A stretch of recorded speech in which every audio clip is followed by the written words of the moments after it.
We're in the Castrol Control Tower here at Canadian Tire Motorsport Park at the Mopar Canadian Superbike Championships. We've talked about how important this weekend is to racers, to fans, and how important it is to our race announcers. Right now I'd like you to meet Pat Gonsalves on camera here.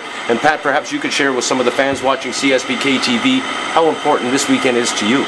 Well, this is where I started my announcing career, Frank, many years ago. I'm not sure what the plans are here for this tower, but this is where it all began back in 1973. And of course, we've had the opportunity to work with you, not only here at Canadian Tire Motorsport Park, but at all of the other venues that host the Mopar CSBK Canadian National Championships. And we've also had some fun down at Daytona International Speedway announcing the races there. But Mosport, as it was known when I started, now Canadian Tire Motorsport Park, will always have a special place in my heart, because this is where it all began. But this is a wonderful racetrack with such a rich history, and we had a chance yesterday to celebrate some of that with our Motorcycle Road Racers reunion and Masters of Mosport event. We had so many of the great champions from over the years. Art Robbins come out, Lang Hindle, Ruben McMurder, George Marin, and many others. So it's been a bit of a special weekend for us here.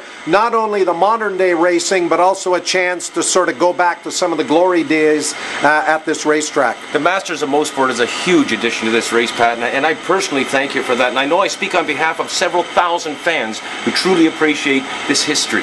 Well, I mean, it was my idea to kick it off, but it wasn't an original idea. These reunion things have been done all over the world at different racetracks, and they really are wonderful. But I've had a lot of help with it. Bill Petro, who's certainly a legendary photographer. The photo exhibit here has just been amazing. Images going back to the early 70s, 80s, and 90s from some of the motorcycle racing here when we had Formula 750 championships, we had World Superbike, and some of the great national championship events that we've had here. So this is always a very special round on the Mopar CSBK National Tour, and of course it's the one that's decided all of our #1 plates this year as well. Yeah. Well, Pat, we realize you've got a busy day, a busy afternoon ahead of us here carrying the PA announcement, you and Eric Tritko. We already got Eric on CSBK TV, but I definitely wanted to get you on, and I thank you for taking the time to speak with us. Well, good, Frank, and good working with you, and we're going to be seeing you on the podium a few more times this afternoon. You betcha. Pat Gonsalves, he is the voice of Canadian Tire Motorsport Park.